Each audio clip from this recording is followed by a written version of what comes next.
Mga kabrigada, nagkansela na ng pasok sa mga paaralan at tanggapan ng gobyerno ang ilang mga lugar sa Mimaropa.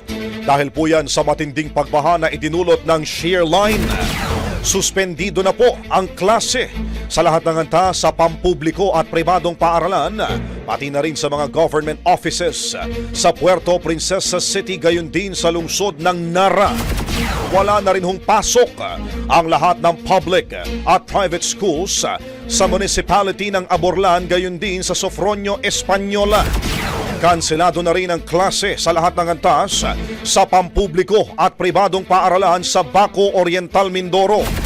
Sa kasalukuyan mga kabrigada, patuloy pa rin nakaalerto ang Puerto Princesa City Police Office sa epekto ng shear line at northeast monsoon na nagdulot po ng pagbaha sa 11 barangay kung saan halos 2,000 individual na ang naitalang apektado. Brigada Balita Nationwide. Ang bahaging ito ay hatid sa atin ng Power Cell Soya Coffee. Masarap araw-arawin.